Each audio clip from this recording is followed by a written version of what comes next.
not the pink camo, not the Barbie doll hunter. Not to say that that's a bad thing, just that that's not the true representation. Women hunters grew about 85% between 2001 and 2013, and about 20% of all hunters are women. So our goal was to try to inspire a lot more women to raise their voices and help us together protect our public lands and wildlife resources.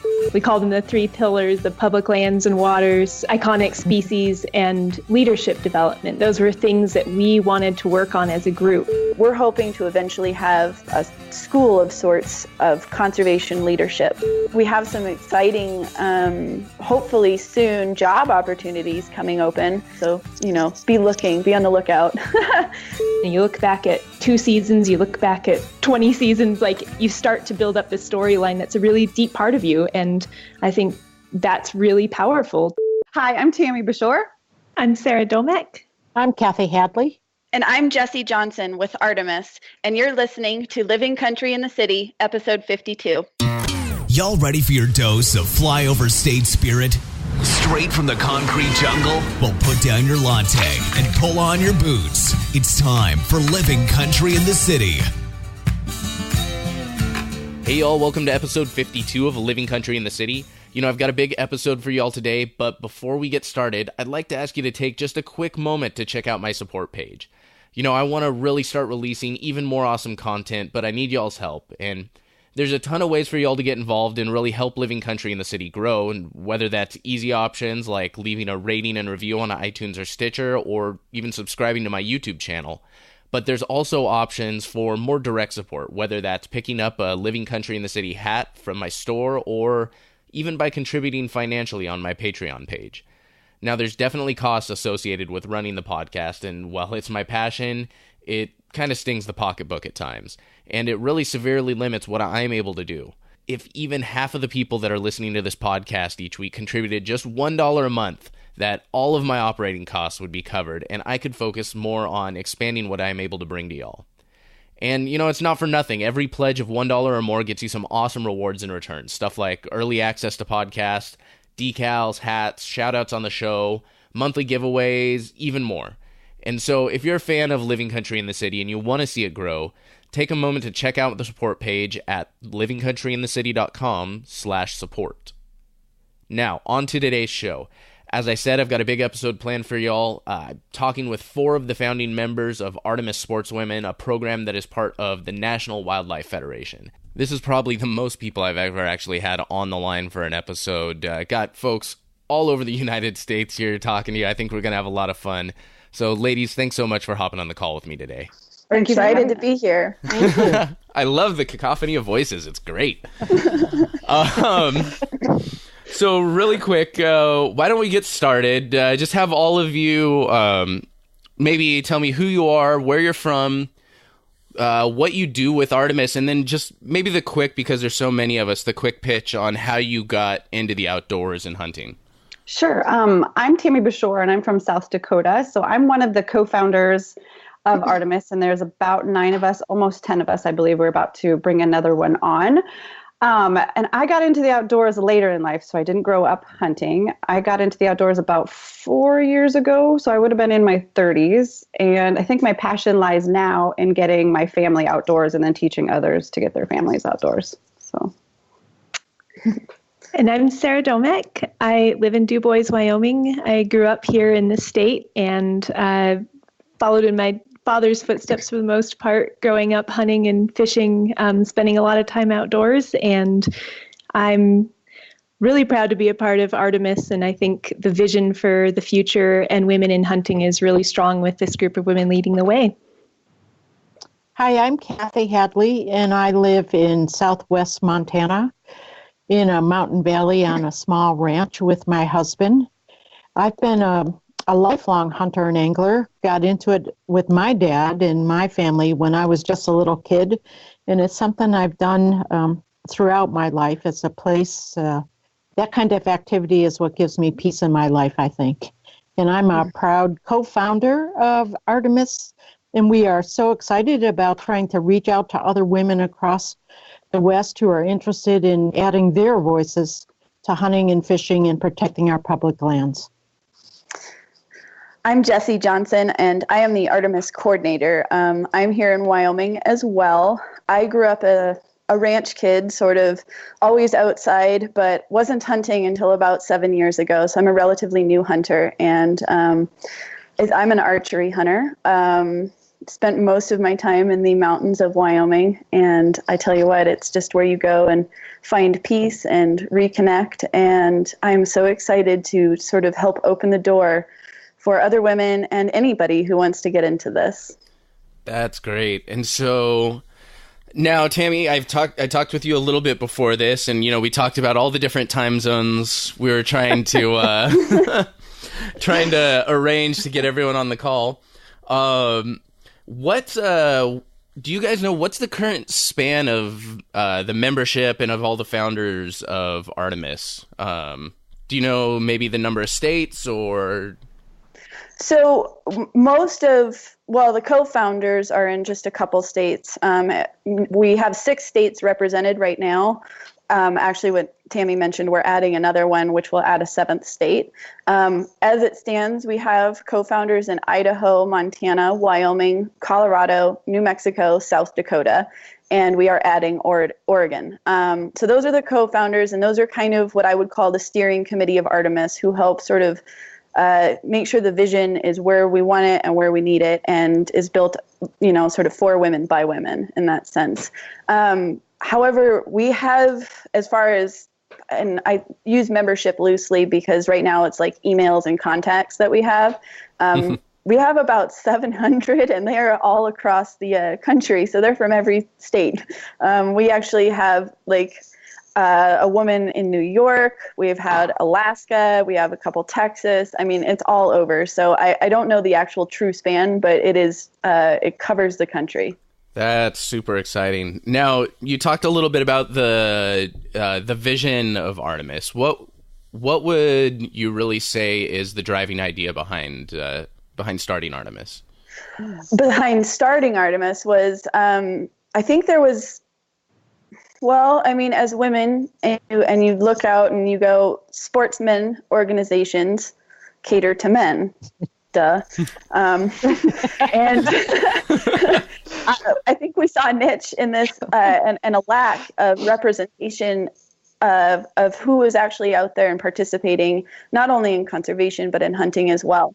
And when you cater to one, rather than opening it up to all, you leave out the voices that aren't represented, and it's not inspiring. It doesn't inspire action. So the conservation community and a lot of the organizations, by no fault of their own, just because that's sort of the way culture has been, often cater to men. And I think it has left women feeling uninspired and without a platform to talk on.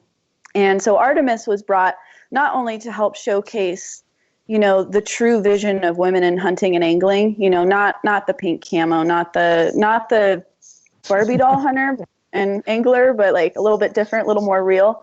Not to say that that's a bad thing. It's just that that's not the true representation, but also to inspire the women who are out there and doing this already and have been doing this to get out and talk about the conservation and help be this unused conservation army and saving these wild places and the wildlife that we so rely on for not only our enjoyment, but our livelihoods. For me, when I got so excited to join, I had never known any other women that knew how to get their hands dirty and do the dirty work of hunting. And so now knowing this, I feel like there's other women out there that can benefit from knowing women that understand the true aspects of hunting and not just the picture-perfect Instagram hunting. And that's what's exciting for me. I'd add to that, too, the confidence building that I think I've experienced just in the short year or so that we've been even talking about, these goals and visions for building leadership with other women and some big vision things that we have for the future, that ability for this group of women to lead the way in building confidence in other women hunters is something that really excites me about Artemis. I think I would add that, the real beginnings of this is Artemis is a program of the National Wildlife Federation. And so the National Wildlife Federation took a look at sort of the layout of the conservation community and the hunting and angling community, and really realized a lack of representation, and put their money where their mouth is. They backed it, and they said, absolutely, like, this is worthwhile, and they threw themselves in fully into this. And that in and of itself, I have a huge respect for an organization that can recognize that and then back it. I think also that a lot of people don't understand how many women hunt and fish in the United States. Women hunters grew about 85% between 2001 and 2013, and about 20% of all hunters are women. And I think the figure for angling is much higher. And when you look at all the traditional conservation organizations, there's very few that have women in leadership or women groups. And it's like this whole part of our society, the voices of women have not been heard when it comes to wildlife conservation and protection, things like public lands. And, if you look across the country, there's a heck of a lot of women who know how to skin a deer and to land a big trout. They know how to navigate the backcountry. They know the politicians, and they go to meetings to defend fish and wildlife resources. So our goal was to try to inspire a lot more women to raise their voices and help us together protect our public lands and wildlife resources. I think a big point there is that women have a different voice too. It's one that hasn't been heard, and people connect with it differently than they would a man's voice. And I mean that not just in the tone, but in the way stories are told and the different things that details that maybe come to light. And we just tell stories differently. And it's important, I think, to open that connection up to, maybe a population that hasn't heard much on hunting and angling and doesn't know much about it. And if we can even connect with one, we've done our job.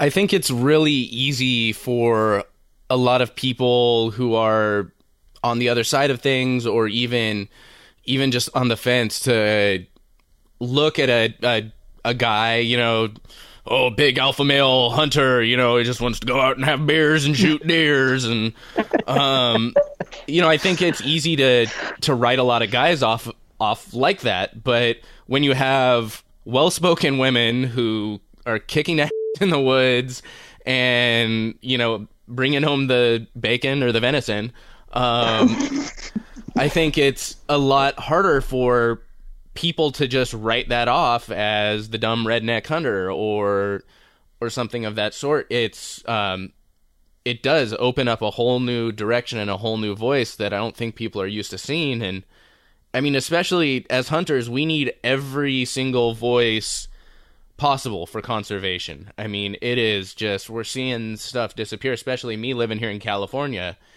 I'm seeing my opportunities to hunt disappear by the season, and we can't afford to just cut out ignore half of the population who can, be a very powerful voice for conservation, for our public lands, for our wildlife. I think it's important, when you're talking about like how hunters are portrayed in the redneck hunter and that style. And I think the mistake that many hunters make is in who they honor in the hunt. I think you can never go wrong as long as you are honoring the hunted and not the hunter. So however you're telling your story, however you're communicating this, it's the experience, it's the places you're in, it's the wildlife that you're after that are the important thing. And you are that mechanism of that story. You're the one that tells that story. But you look back into like the histories of people, and you look at cave paintings and things like that. And what they chose to spend time on is the wildlife. So the buffalo and, the cave bear and everything that they have on those walls have this intricate detail, but the people are stick people. They have no detail. They're just enough to get the point across. And I think as long as you are honoring the hunted, you're spending the time on the wildlife and the wild places that we're in, we're going to be okay. But the problem is that most of us forget that, or we only tell part of the story where, to us, we're like, oh, it's really clear. To others, it's not. And so telling that whole story is such an important aspect of that. And it's something that connects it back to conservation. So you're honoring the hunted, you're honoring the wildlife, the wild spaces, and you start placing the importance on the correct parts of the story. That's really interesting. I never thought about that. But yeah, when you look at those cave paintings and all of that, I know what I'm going to be Google searching a little bit later today. One thing we kind of talked about, you kind of mentioned earlier, was kind of the concept of sportsmen's groups or sportsmen's expos. I've always been interested. I've had a lot of fantastic women on the podcast, and I've talked with some of them about it here and there, but I've always been curious because some people absolutely hate terms like this. Some people love them. Some people, I don't even know. But when you talk about things like the word huntress, what are your guys' thoughts on using, say, the word huntress versus just calling everyone a hunter, or that whole bag of worms? For me, the terms don't bother me. The context is what bothers me. It depends on how they say it and the tone that they say it within, the sentence structure that it's within. Otherwise, hunter, huntress, I don't get too up in arms about either term. I'm the same way. I'd agree. I mean, it just depends on where the conversation is and sort of how it's put to use. It's been interesting. I've heard a few people say where they absolutely hate the term, and they're just, I'm super opposed to it. We're all just hunters and this and that. Why do you have to, delineate one, a person's gender with the term? And then I've heard other people say, well, I love it because it's a badge of honor. And I'm like, I don't know what to call people anymore. I'm just going to say it. I think there's a connection in that, like, what makes it so I don't care is that whatever gets you into hunting and whatever makes you feel good, whether it is wearing pink camo or whether it's huntress or whether it's, hunter angler or whatever the term is, whatever the clothing is, what you're comfortable in is what counts. And if you are confident and feel good in, maybe like, we're all different out there. It just, I can't look down on a term just because I don't like it. I have no problem if somebody likes to use that and that's something that they're proud of. Then we should support that. So tell me a little bit more about Artemis. What are some of the things that Artemis does? Do you guys put on events at all or anything like that? Well, we are still, we're coming into our full first year of existence, so we're still very new, sort of on the scene. We have done events. We've done everything from sort of volunteer events like fence pulls and fence building, to like sort of your pint night style thing.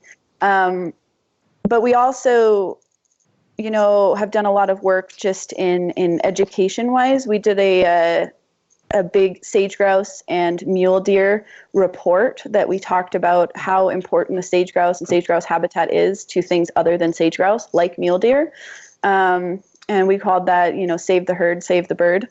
And so we've done sort of both sides of it. We've done some policy work. We came out really strongly on the monuments, as that's sort of the big conversation going on right now. And a lot of us went around, and went hunting on different monuments to show how many different things you can do and is available on the monument and why it's important. So we've done events, we've done sort of like educational reports, statistical reports, and then we've done videos and sort of all sorts of things. That being said, we're on the tail end of what I would call our strategic planning process and our business plan. And so we finally, we came out and sort of came into the world and was just blown away by the amount of engagement and interest that we had.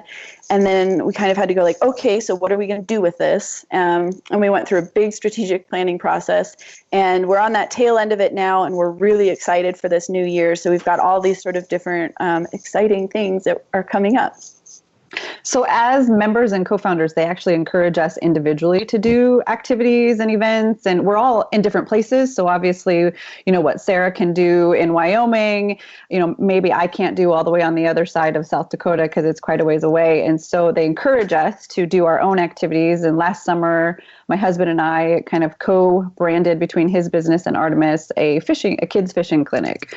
And so, we're kind of just encouraged to do things, do activities, get the name out there, put women in front of these events just as much as the men. And it's really exciting.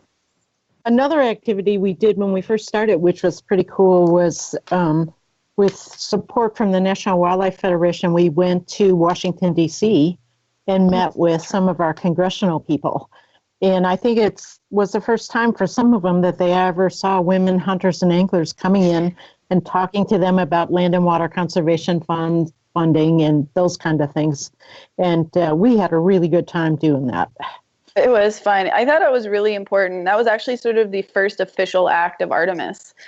We wanted to come out, and we didn't want to just be like this other women's group that here's photos of women hunting, here's this. We wanted to come out with a message. And so we came out with hey, we're in DC, we're sitting down with our, delegation, and we're asking them to protect public lands. We're asking them to help fund wildlife. Like we're here and we're boots on the ground right out of the gate. And I think that was a really important distinction because all the women that came together and we've all met for the first time, the 10 of us last February in Denver, and we all sat down face to face. And I think most of us were just sort of I was in awe. I was sitting there with 10 women where I was just like, oh my God, I can't believe I'm part of this. and it was amazing, the different stories we came from and all of that. But that was that real core time where we went, all right, what are we doing? And that trip to DC is what really kind of pushed us out the gate as a group. Can I add too that when we met in Denver, I think one of the things that really has stuck true is that we identified we called them the 3 pillars, the public lands and waters, iconic species, and leadership development. Those were things that we wanted to work on as a group. And with that trip to DC that some people went on, it was let's get all of those, wrap them all into one, and demonstrate how powerful a voice this is. And I think that's remained true through the strategic planning process, and also just more importantly, all the activities and events that Tammy and Kathy and Jessi are talking about. I was on this DC trip and I was able to witness something that I think will stick with me forever, which we were sitting in with a congressman who is sort of notoriously not a friendly to public lands. And we were talking, and we were with a couple of other National Wildlife Federation people who are all very passionate and very incredible voices for this, but all men. And so there was 2 of us Artemis women sitting in with this all men meeting. And the sort of tone of the conversation started out very adversarial. And myself and Maggie, who was also in that meeting, who's another co-founder, she started talking, and it was amazing how the tension diffused. It was like they did not know how to argue with us because they were like, oh, I can disagree with the man sitting across from me. And then they got to Maggie, who's this awesome angler and hunter, and it was I don't know how to disagree. And the conversation kind of stopped, and it really changed the tone, and it really demonstrated how important it is for all voices to speak on an issue. So you don't get pigeonholed into this oh, he's just a dude and a hunter and he has an ego. It lightened that up, and it brought the conversation back around to something that was relevant, which was, it was impressive to see. Well, it's super easy as guys. It's super easy for us to get all chesty with each other, and, you want to one up each other. You got a lady sitting across from you, at least most of us have raised to be respectful and listen, and suddenly it's a lot, like you said, it's a lot more disarming as a guy when you're not, hitting head to head, butting heads quite as much. So I don't think they're used to having a woman sit across from him and be like, no, you're wrong. like, I've been out in the mountains. No, you're wrong. Well, I mean, and the other thing we learn as men is, when you have a woman telling you you're wrong, you probably are. But oh, I'm going to get so much crap for that comment. And one thing I do want to mention, though, is Artemis is not a man bashing type group. I don't know how else to say it. We have a lot of male supporters for good reason, because they've got daughters or they've got wives or girlfriends, or, they want a group for them to look up to as well. So we definitely do not walk around thinking, anything that we're superior and men are not. We're just thankful we have people that think like we do, because it hasn't always been the way that it's been. So it's nice to have this group for that.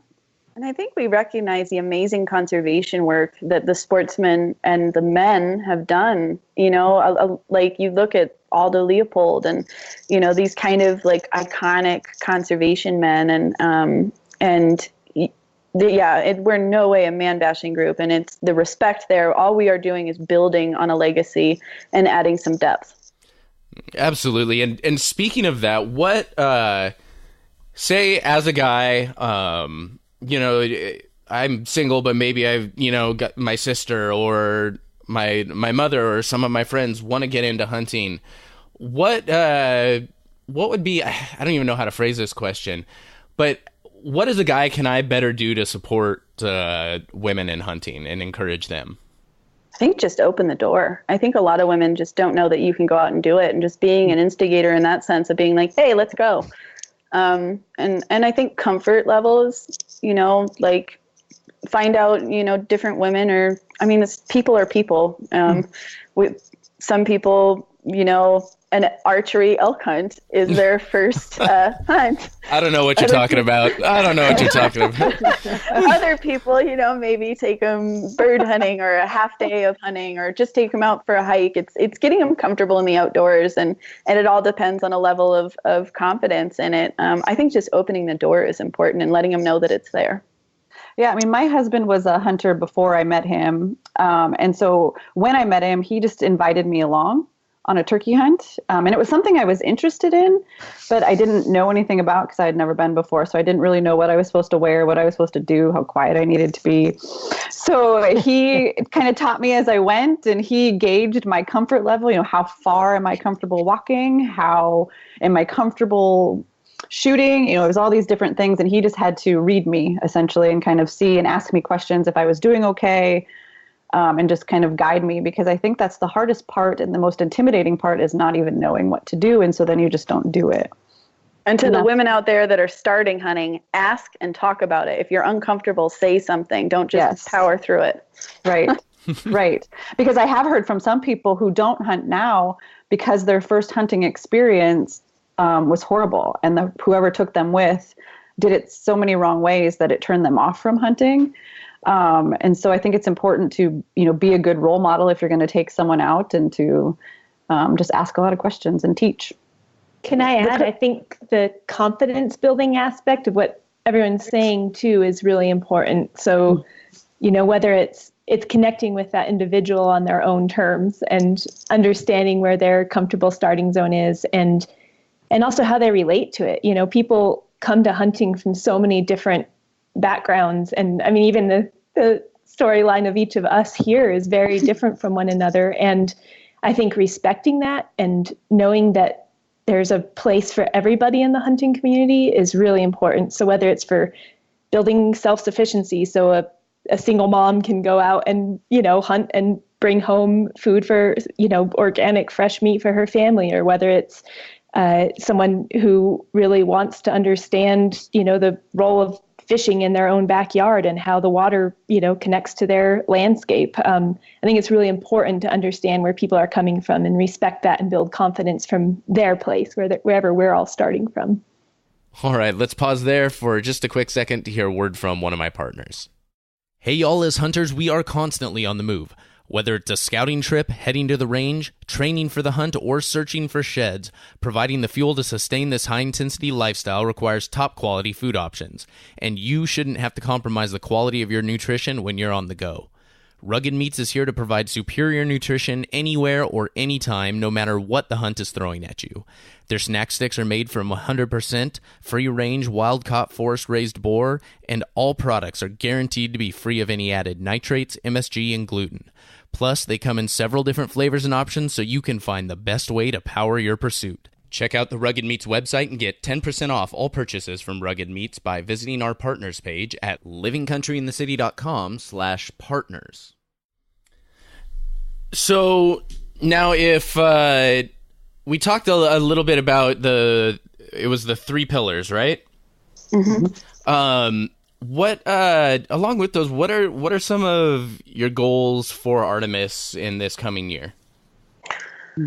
Oh, we have some big ones.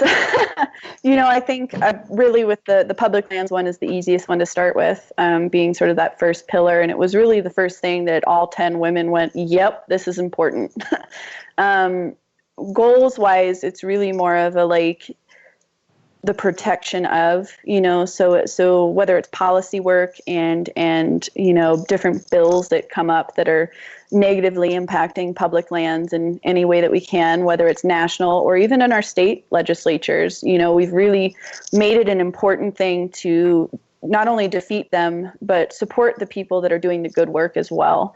And so public lands wise, you look at this policy thing and you say not our stance is the protection of public lands and the protection of the access for the sort of common person to these public lands.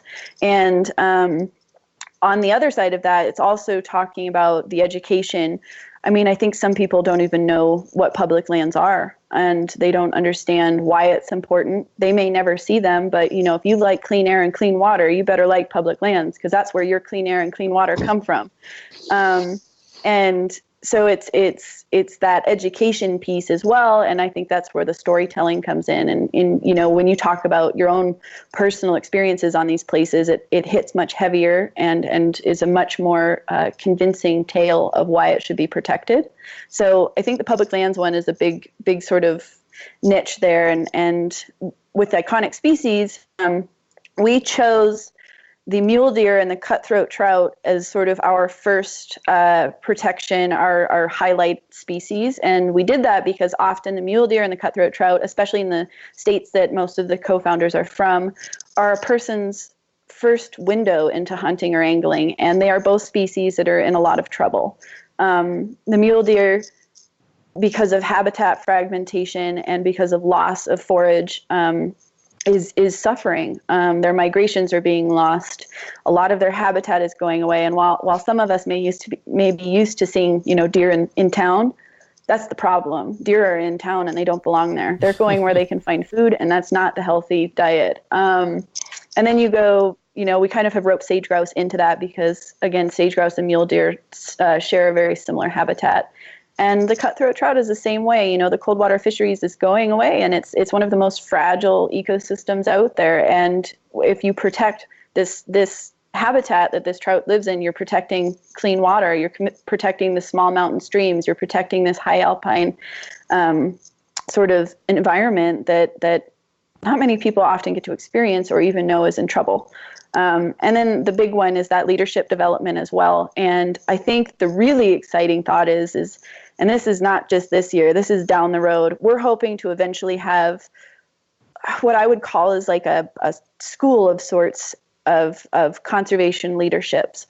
So a place where women who want to get into this and really get to know the nuts and bolts, whether it's policy or how the agencies work, or, the sort of how land planning comes in and where we can be an effective voice. We want to have this course you can apply to and take for a year that you come out sort of the complete conservationist hunter and angler. Somebody that can go, knows how to lobby, knows how the agencies are structured, knows how to weigh in on resource management plans, knows how to sort of move the needle in your own area. And so that's sort of like the large vision, but I know that we will be doing some traveling clinics in different states this year that'll be like the short version of that. So like a day or two of like how to talk to your legislature, how to lobby, how to weigh in and comment on a resource management plan. What is a resource management plan? That kind of thing. And so we're really excited to be doing a little bit of a traveling series. One of our co-founders, Alexis, who is also out of Montana, she does some amazing work in that. And you can actually find it on our website. She does a couple, we call it Alexis's Quick and Dirty Conservation Tips. And it talks a little bit about that. So we're going to be expanding that as well. Well, shoot. Can guys take these clinics? Yes, can. Anybody can. I'm thinking this sounds pretty good. I kind of want to get in on one of these. No, because that's definitely something I'm interested in. But being new to all of this, and not being raised in any of it, I'm a kid from the suburbs, and I grew up. The nearest nature was the plaything at the park, And, I got out and I did a little bit of camping here and there, but it was not something I was exposed to. And so because I'm so new at this, my knowledge is just not where I want it to be. And I see the importance of a lot of this stuff, and I'm learning, but I would absolutely love a crash course in I guess what are we calling it? Conservation leadership? Yeah, I think it's conservation. It's just action in conservation. We don't really have a name for it yet, but I think it's just how to get involved. It's where to get involved, how to get involved, and how to be effective once you're involved. I think that's honestly, it's going to be super powerful, super useful for people. You should think of turning it into an online course too. The thought has been there. Yeah, it's the thought is there for sure. It's more of the resources. I definitely understand how that goes. So are there any other goals coming up for Artemis? Well, I know that, like Tammy said, we rely a lot on our co-founders to sort of bring to us things that they're wanting to work on and wanting to spearhead. Artemis is really looking at spending this year getting structured in different states. So not just having like the 10 co-founders, but looking for other women who are wanting to come forward and really represent and be a leader in their area. And so we're sort of opening the door to the women that are wanting to do more and needing that quote unquote super volunteer, that ambassador to really plug in and say, hey, I have a stream cleanup project here that really needs help, and I need help doing it. I need resources. I need marketing. I need whatever it is that Artemis can give. And so I think opening that door to our co-founders to really be the ones that spearhead that. And say like, hey, this needs help over here, or I'd like to put a clinic here, or I want to do an engagement seminar over here. I think that's a big push that we really want to see happen this year. And we really want to find those other women that are out there and wanting to be a part of this. And we want to connect with them. And so, we're using our co-founders as a beginning place, but man, if like you want to be a part of Artemis, get a hold of us. We're artemis.nwf.org, or you can find us on Facebook or Instagram. And it's important that we hear your voices because we're looking. So are there any specific needs that Artemis currently has, as far as, just that anyone listening may think, oh, I have this specific set of skills, or I'm sure donations are always accepted, and yes to the donations. We only run off of donations. So. But are there any other current skill sets you guys are looking for in particular, or anything specific that's needed in the organization? I think just interested and driven women. I think that's if you are here and you care about your resources, your wildlife, and your wild places, get a hold of us. We'll figure out, we have I guess we have some exciting hopefully soon job opportunities coming open, but they're not quite there yet. So be on the lookout.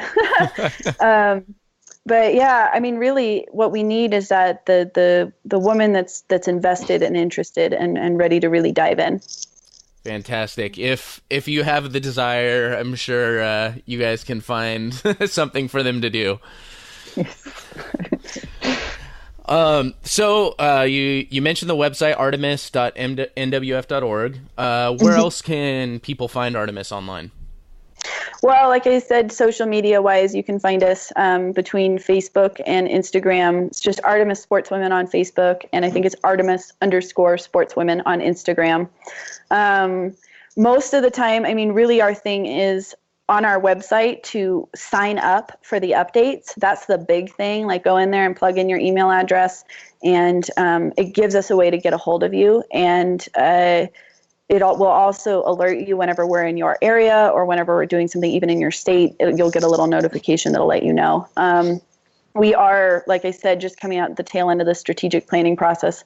So there will be a lot more opportunities, but we're just getting them kind of up and running. But yeah, I mean, really, it's follow us on the website right now. And if you feel so inclined, please donate. Well, I mean, I have a hat. Yeah. I would encourage you to go check out all of the co-founders, because there may be one in their area, and then they can reach out to that person as well and see if there's something that, if they want to get more involved, reaching out to that person that's closest to them would also be a great idea. And most of us are findable on Facebook as well. You can look at our little bios that are on the website and generally find us through that. Yeah. Perfect. And I'll make sure that I include links to the website and all the social media, as well as I'll put up your guys' page on the show notes page for this episode. That'll be livingcountryinthecity.com/52. Nice. Great. So I'll make sure, and I'll collect all that from you all afterwards, and we'll get that posted up. I'm gonna have my work cut out for me on this episode.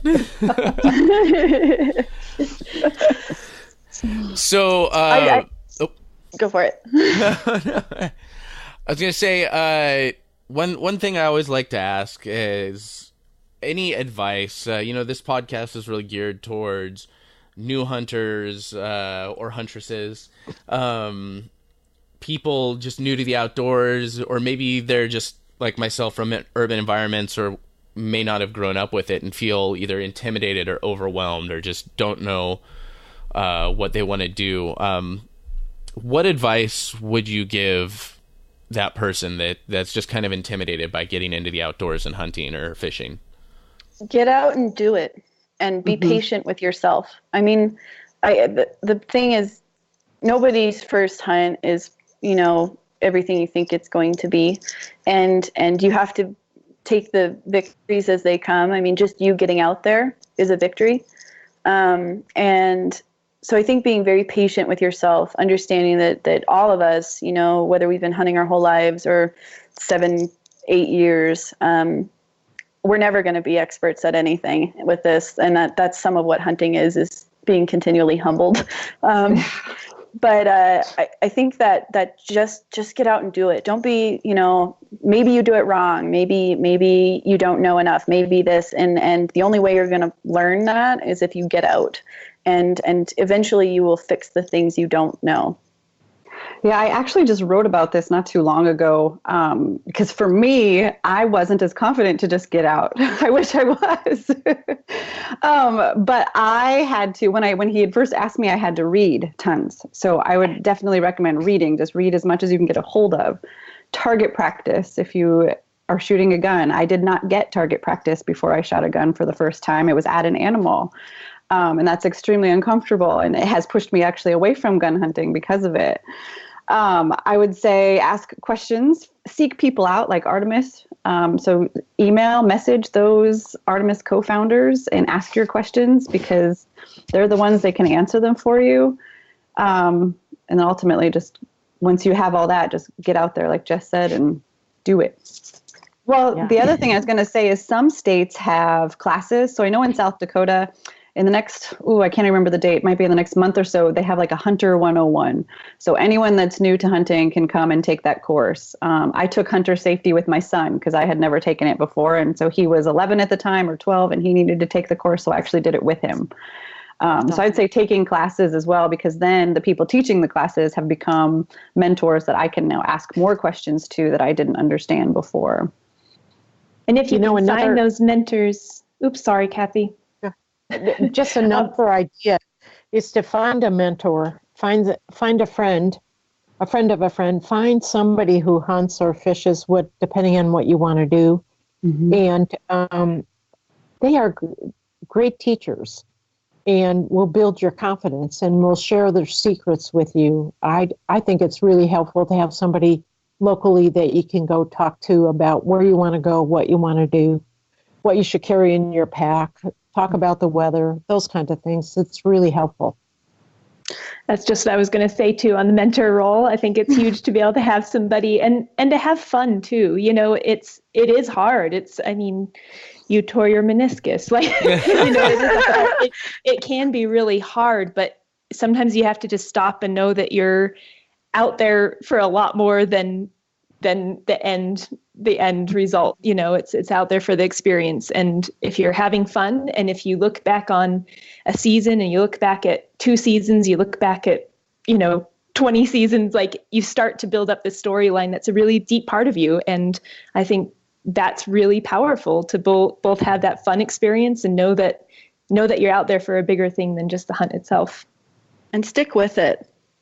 Mm-hmm. If the first hunt doesn't go as planned, go again and be open to different experiences. I think sticking with it is where you're going to learn the most. I've definitely there have been times I've had to talk myself into going out the next day or not sleeping in. And I never have regretted it. Even after destroying my knees in Idaho, I've still never regretted going out, even on a rather rough morning. So, yeah, that 3 a.m. wake up call is a hard one to really get yourself psyched up for. But you know what? Like once you're out and the sun starts coming up, you're somewhere where it's crisp air and there's that morning light. Doesn't matter if you're on the sagebrush flats or you're somewhere in elk country. It's just, there's never been a day where I've been like, damn, I wish I was still in bed.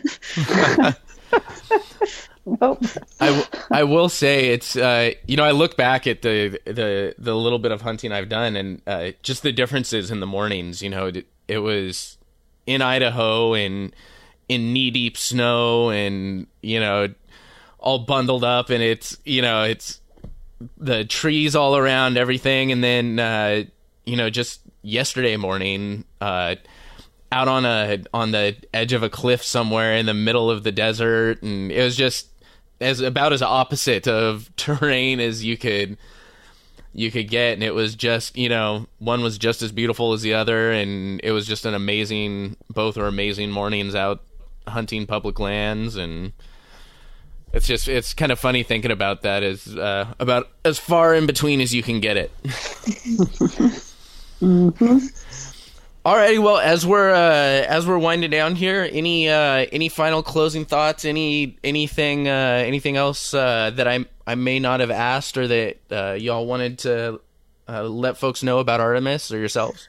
I mean, I think the big thing is come find us, artemis.nwf.org and come find us and connect. And we're excited to meet you, those of you we haven't yet. And we're really looking forward to this next year and having our feet on the ground. Definitely. Yep. Sam, we appreciate the opportunity to be able to, to help spread the word and get the word out there and, connect with more people across the country. I think we're at a really incredible growing phase and see the vision for the next couple of years coming up here. So we appreciate the opportunity to spread the word too. Of course. Very glad to have you all on. I appreciate taking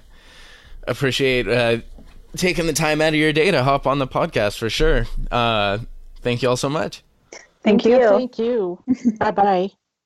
All right, y'all, that'll do it for episode 52 of Living Country in the City. Make sure y'all check out Artemiss online. These women are doing a great thing. You can find links to all of their information on our show notes page at livingcountryinthecity.com/52. Remember that if y'all are as excited about this podcast as I am, head on over to my support page, livingcountryinthecity.com/support, and check out the various options about how you can get involved with Living Country in the City. But in the meantime, keep it country, y'all. Thank y'all for listening to Living Country in the City. Get show notes and check out the blog, product reviews, events, and more at livingcountryinthecity.com.